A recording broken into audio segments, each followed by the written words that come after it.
for her, she thought maybe it would be like better for her, because now since there's still that man, the man would maybe help in the support and other things, but it was just a reverse of everything.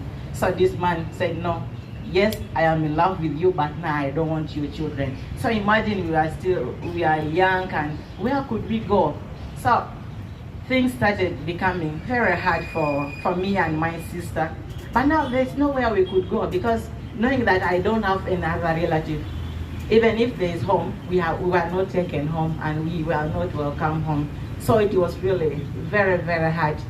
Stigma everywhere and rejection everywhere. So that was the hardest time for us. And I have experienced that, and my brothers and sisters back there are also experiencing the same thing. Because most of the time when we meet together, it is the same song that we normally sing. The second challenge, I would say, like naming an identity. So there's these difficulties in identifying like child's tribe, because these mothers, they were raped and like forced to marry these people, as she said earlier on. So they were not using their real name. So imagine, how could you trace like a child's family if at all there's no any connection, and no one knows maybe the real name from home and all that.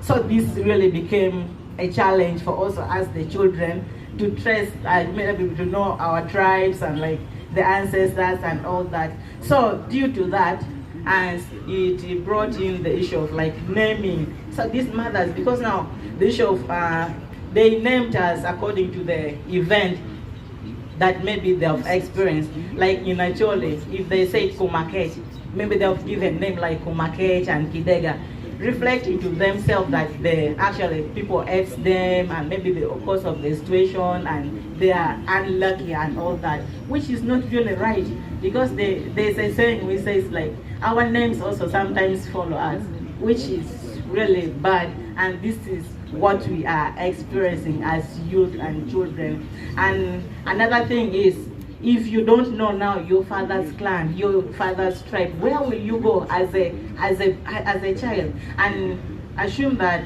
I want to marry, and now I've gone, maybe we are dating, and they're asking you, where do you come from? What is your tribe and all that? So this is also where we are getting these difficulties. We don't know our fathers, and we don't, because now children belongs to where their fathers come from. So now you don't know your clan, you don't know your tribe. So this is what is happening to some of us. That's why most of us and most of the mothers are within town